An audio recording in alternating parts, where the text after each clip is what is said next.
മഴതോരും മുൻപേ സീരിയലിന്റെ latest episode review ആണ് പറയുന്നത്. കടപ്പാട്ടൂർ തറവാട് സംഘർഷഭരിതമായ നിമിഷങ്ങളിലൂടെയാണ് കടന്നുപോയിക്കൊണ്ടിരിക്കുന്നത്. ബാലചന്ദ്രനും ഭാര്യ വൈജയന്തിയും തമ്മിലുള്ള അസ്വാരസ്യങ്ങൾ മുറുകി നിൽക്കുന്ന സമയം. വൈജയന്തി എത്രയൊക്കെ ശ്രമിച്ചിട്ടും വിധിയുടെ വിളയാട്ടം പോലെ അലീന വീണ്ടും ആ വീട്ടിലേക്ക് തന്നെ തിരിച്ചെത്തുന്നു. ഇത്തവണ അവൾ തനിയെ വന്നില്ല.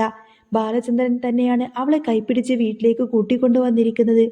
എന്നാൽ വീട്ടിലെ ഓരോ നിമിഷവും അലീനക്ക് അസഹനീയമായി തോന്നി.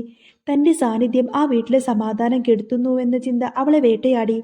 ബാലചന്ദ്രന്റെ അരികിലെത്തി അലീന സങ്കടത്തോടെ പറഞ്ഞു, അച്ഛാ, എനിക്ക് ഇവിടെ നിന്നും പോയേ പറ്റൂ. അച്ഛനും അമ്മക്കും ഇടയിൽ സമാധാനവും സന്തോഷവും ഉണ്ടാവണമെങ്കിൽ ഞാൻ ഇവിടെ നിൽക്കാൻ പാടില്ല. ഓരോ ദിവസവും കഴിയുമ്പോഴും അമ്മക്ക് എന്നോടുള്ള വെറുപ്പ് കൂടി കൂടി വരികയാണ്. അതുകൊണ്ട് എന്നെ തിരിച്ച് കൊല്ലപ്പള്ളിയിലേക്ക് തന്നെ കൊണ്ടുപോയാക്കണം. മുത്തശ്ശിയുടെ അടുത്തേക്ക് ഞാൻ പോയിക്കോളാം അച്ഛ. ഇനി ഒരു ആവശ്യം എനിക്ക് ഇവിടെയുണ്ടെന്നൊന്നും തോന്നുന്നില്ല. അലീനയുടെ വാക്കുകളിലെ നിസ്സഹായത ബാലചന്ദ്രനെ ശരിക്കും വേദനിപ്പിച്ചു. അദ്ദേഹം ചോദിച്ചു, നീ ഇവിടെ നിന്നും പോയാൽ പിന്നെ എങ്ങോട്ടേക്ക് പോകും മോളെ? എന്താ നിന്റെ തീരുമാനം? അലീന മറുപടി നൽകി, അത് മനുവേട്ടൻ എനിക്കൊരു ജോലി ശരിയാക്കി തരാമെന്ന് പറഞ്ഞിട്ടുണ്ട്. ജോലി കിട്ടിയാൽ പിന്നെ എനിക്ക് എവിടെയെങ്കിലും മാറി താമസിക്കാലോ. അത് കേട്ട ബാലചന്ദ്രൻ സ്നേഹത്തോടെ അവളെ തിരുത്തി. ജോലി കിട്ടുന്നതൊക്കെ നല്ല കാര്യം തന്നെയാണ്. പക്ഷേ ആ ജോലി എനിക്കും കൂടി ബോധ്യപ്പെടണം. നീ ഇപ്പോൾ എൻ്റെ മകളാണ്. നിന്നെ സുരക്ഷിതമായൊരിടത്തേക്ക് മാത്രമേ ഞാൻ ഇവിടെ നിന്നും പറഞ്ഞയക്കുള്ളൂ. ഞാൻ മനുവിനെ കണ്ടിട്ടൊന്ന് സംസാരിക്കട്ടെ. അലീന പോയി കഴിഞ്ഞപ്പോൾ ബാലചന്ദ്രൻ തനിച്ചിരുന്ന് ആലോചിച്ചു. വിധിയുടെ വിചിത്രമായ തീരുമാനങ്ങളെക്കുറിച്ചായിരുന്നു അയാളുടെ ചിന്ത. നിന്നെ ഞാൻ സുരക്ഷിതമായ കൈകളിൽ മാത്രമേ ഏൽപ്പിക്കൂ മോളെ. നീ ഇപ്പോൾ നിന്റെ അമ്മയെ കണ്ടു. വൈകാതെ തന്നെ നിന്റെ അച്ഛനെയും നീ തിരിച്ചറിയും. ഈ ബാലചന്ദ്രൻ തന്നെ നിനക്ക് നിന്റെ അച്ഛനെയും കാണിച്ചു തരും. അദ്ദേഹം മനസ്സിൽ മന്ത്രിച്ചു. അല്പസമയത്തിന് ശേഷം മനു കടപ്പാട്ടൂരിലേക്ക് എത്തി. വാതിൽ തുറന്നത് അലീനയായിരുന്നു. ആ മനുവേട്ടാ, ഇന്ന് ഡ്യൂട്ടിക്ക് പോയില്ലേ? അവൾ ചോദിച്ചു. ഇല്ല അലീന, ഇന്ന് വർക്ക് ഫ്രം ഹോമാണ്. അത്യാവശ്യമായി ഒന്ന് രണ്ട് കാര്യങ്ങളൊക്കെ ചെയ്യാനുണ്ട്. ഇതുവഴി വന്നപ്പോൾ ഞാനിവിടെ നിന്ന് കയറിയതാണ്. അങ്കിളും ആൻറ്റിയൊക്കെ എവിടെ? മനു തിരക്കി. അവർ അകത്തുണ്ട് മനുവേട്ടാ. പിന്നെ ഒരു കാര്യമുണ്ട്. ഞാൻ ഇവിടെ നിന്നും മാറി താമസിക്കുന്ന കാര്യം അച്ഛനോട് പറഞ്ഞു. മനുവേട്ടൻ ജോലി ശരിയാക്കി തരാമെന്ന് പറഞ്ഞപ്പോൾ അച്ഛൻ സമ്മതിച്ചു. പക്ഷേ സുരക്ഷിതമായ സ്ഥലമാണെങ്കിൽ മാത്രമേ വിടൂ എന്നാണ് അച്ഛന്റെ നിലപാട്. അലീനയുടെ ആഗ്രഹം കേട്ട് മനുവിന് സന്തോഷമായി. അങ്കിൾ സമ്മതിച്ചെങ്കിൽ നന്നായി. നിനക്ക് ടെൻഷൻ വേണ്ട. എൻ്റെ സുഹൃത്തിന്റെ സഹോദരി ജോലി ചെയ്യുന്ന ഒരു ക്ലിനിക്കിൽ ഒഴിവുണ്ട്. നിന്റെ ബയോഡാറ്റ ഒന്ന് എടുത്തതായോ? ഞാൻ ശരിയാക്കി തരാം. അലീന വേഗം പോയി തന്റെ സർട്ടിഫിക്കറ്റുകളും ബയോഡാറ്റകളും തന്നെ എടുത്തു വന്ന് മനുവിനെ ഏൽപ്പിച്ചു.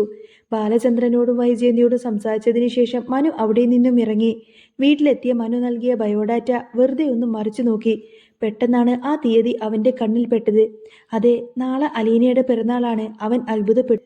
ശരിയാണല്ലോ, നാളെ അലീനയുടെ ജന്മദിനമാണ്. പാവം, അവൾ അത് ചിലപ്പോൾ ഓർത്തിട്ടുണ്ടാവില്ല. അനാഥയായതുകൊണ്ട് തന്നെ ആരും ഇന്നുവരെ അവളുടെ പിറന്നാൾ ആഘോഷിച്ചിട്ടും കാണില്ല. ഇത്തവണ അത് മാറ്റണം. അവൾക്ക് മറക്കാനാവാത്ത ഒരു സർപ്രൈസ് തന്നെ കൊടുക്കണമെന്ന് മനു തീരുമാനിച്ചു. അവൻ അപ്പോൾ തന്നെ അലീനയെ ഫോണിൽ വിളിച്ചു. ജോലിക്കാര്യങ്ങൾ സംസാരിച്ചതിന് ശേഷം നാളെ രാവിലെ തന്നെ ബയോഡാറ്റ തിരികെ തരാമെന്ന് പറഞ്ഞ് ഫോൺ വെച്ചു. പിന്നീട് അവൻ വിളിച്ചത് കൃഷ്ണമോളെയാണ്. മോളെ, എനിക്കൊരു കാര്യം പറയാനുണ്ട്. പക്ഷേ അത് രഹസ്യമായിരിക്കണം. എന്താ ചേട്ടാ കാര്യം? കൃഷ്ണമോൾ ആകാംക്ഷയോടെ ചോദിച്ചു. നാളെ നിന്റെ അലീന ചേച്ചിയുടെ പിറന്നാളാണ്. ശരിക്കും? അലീന ചേച്ചിയുടെ ബർത്ത്ഡേ നാളെയാണോ? അവൾ ആവേശത്തിലായി. അതെ, നമ്മൾ അത് ആഘോഷിക്കാൻ പോകുന്നു. കേക്കും സമ്മാനങ്ങളായിട്ട് ഞാൻ രാവിലെ തന്നെ വരും. നീ എൻ്റെ കൂടെ ഉണ്ടാവണം. ഉറപ്പായിട്ടും മനുവേട്ട, നമുക്ക് ചേച്ചിയെ ഞെട്ടിക്കണം. കൃഷ്ണമോള് വാക്ക് നൽകി. പിറ്റേന്ന് അതിരാവിലെ തന്നെ മനു കടപ്പാട്ടൂരിലെത്തി. കാറിൽ കൊണ്ടുവന്ന കേക്കും സമ്മാനങ്ങളും അലീന കാണാതെ ഒളിപ്പിച്ചു വെച്ചു. അലീന അവനെ കണ്ടപ്പോൾ അതിശയിച്ചു. എന്താ മനുവേട്ട, എന്താ ഇത്ര രാവിലെ തന്നെ? ഏയ് ഒന്നുമില്ല, വെറുതെ വന്നതാ.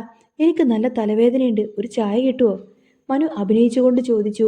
അലീന പെട്ടെന്ന് തന്നെ ചായ എടുക്കാനായി അടുക്കളയിലേക്ക് പോയ തക്കം നോക്കി മനു കേക്കും സമ്മാനങ്ങളെല്ലാം തന്നെ എടുത്ത് ഹാളിലെ മേശപ്പുറത്ത് അലങ്കരിച്ചു വെച്ചു. കൃഷ്ണമോൾ ഓടിച്ചെന്ന് ബാലചന്ദ്രനെ വിളിച്ചു. അച്ഛാ, വേഗം താഴേക്ക് വാ. ഇന്ന് അലീന ചേച്ചിയുടെ പിറന്നാളാണ്. അന്നേരം ബാലചന്ദ്രൻ പോലും അത്ഭുതപ്പെട്ടു. അലീനയുടെ പിറന്നാളോ? ഞാൻ അറിഞ്ഞില്ലല്ലോ. മനുവേട്ടനാണ് പറഞ്ഞത്. അച്ഛാ, വേഗം വാ. താഴേക്ക് ഇറങ്ങുമ്പോഴേക്കും ബാലചന്ദ്രന്റെ മനസ്സ് അസ്വസ്ഥമായിരുന്നു. 22 വർഷങ്ങൾക്ക് മുൻപ് ഇതേ ദിവസമാണ് വൈജയന്തി പ്രസവിച്ച ഉടനെ തന്നെ ഉപേക്ഷിച്ചു കളഞ്ഞത്. സ്വന്തം മകളെയാണല്ലോ. ആ സത്യം അദ്ദേഹത്തെ നൊമ്പരപ്പെടുത്തി. എന്നെ ചതിച്ചവളാണെങ്കിലും ആ കുഞ്ഞിനെ ഞാൻ സ്നേഹിച്ചു പോയി. എൻ്റെ ജീവൻ രക്ഷിച്ച മകളാണവൾ. ബാലചന്ദ്രൻ ഓർത്തു. താഴെ ഹാളിൽ ചെറിയ അലങ്കാരമൊക്കെ കണ്ട് അലീന അമ്പരന്നു. ഇതെന്താ, ആരുടെയെങ്കിലും പിറന്നാളാണോ ഇന്ന്? അവൾ മനുവിനോട് ചോദിച്ചു. ആരുടെ ആയിരിക്കും? കൃഷ്ണമോളുടേതാണോ? മനു ചിരിച്ചുകൊണ്ട് തന്നെ തിരിച്ചു ചോദിച്ചു. അപ്പോഴേക്കും എല്ലാവരും അങ്ങോട്ടേക്ക് എത്തിച്ചേർന്നു. ഒടുവിൽ കൃഷ്ണമോള സത്യം വെളിപ്പെടുത്തി. ഇന്ന് അലീന ചേച്ചിയുടെ പിറന്നാളാണ്.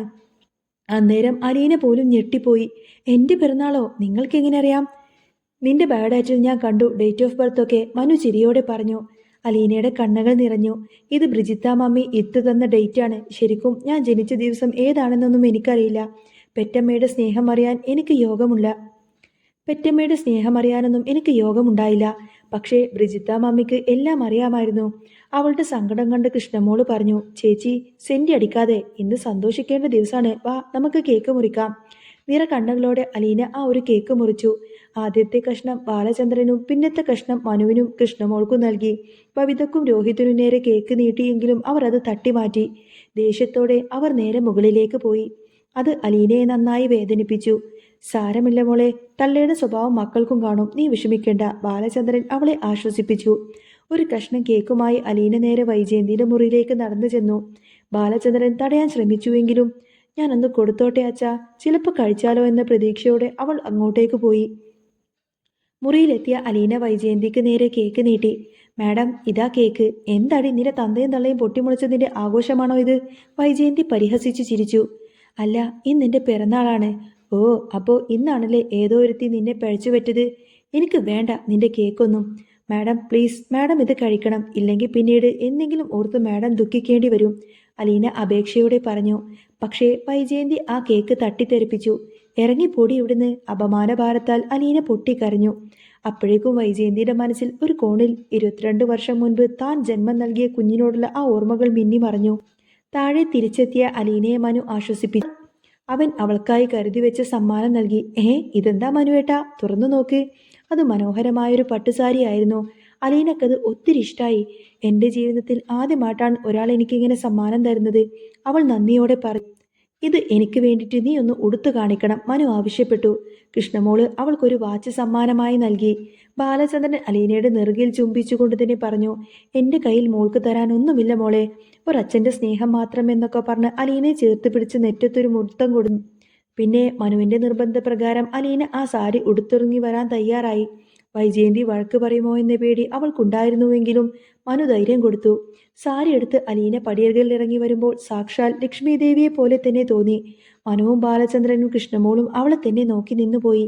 ശരിക്കും ഒരു സുന്ദരിക്കുട്ടി തന്നെ, ബാലചന്ദ്രൻ പറഞ്ഞു. പഴയ കാലത്തെ വൈജയന്തിയെ പോലെ തന്നെയുണ്ട് ഇവളും എന്ന് അദ്ദേഹം ഓർത്തുപോയി.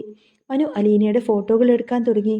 സെൽഫി എടുത്ത് അവർ ആഘോഷിക്കുമ്പോഴാണ് വൈജയന്തി അങ്ങോട്ടേക്ക് കടന്നു വന്നത്. എടാ മനു, നിനക്ക് നാണമില്ലേ ഈ അടുക്കളക്കാരിയുടെ കൂടെ നിന്ന് ഫോട്ടോസ് എടുക്കാൻ? വൈജയന്തി ആക്രോശിച്ചു. അതിനിപ്പോ ഇത്ര നാണിക്കാൻ എന്താണ് ആന്റി? ഞാനല്ലേ ഇവൾക്ക് സാരി സമ്മാനമായി നൽകിയത്. അന്നേരം വൈജയന്തി ദേഷ്യം കൊണ്ട് തന്നെ അവിടെ നിന്നും ഇറങ്ങിപ്പോയി. ഈ പിറന്നാൾ ദിവസം അലീനയുടെയും മനുവിൻ്റെയും ജീവിതത്തിൽ ഒരു വഴിത്തിരിവായി മാറുകയായിരുന്നു. മനുവിൻ്റെ ഉള്ളിൽ അലീനയോടുള്ള പ്രണയം കൂടുതൽ കൂടുതൽ ശക്തമാവുന്നതും അലീന എന്ന അനാഥ പെൺകുട്ടിക്ക് ലഭിച്ച സ്നേഹത്തിന്റെ പുതിയൊരു ലോകവും തന്നെ കാണിക്കുന്നുണ്ട്.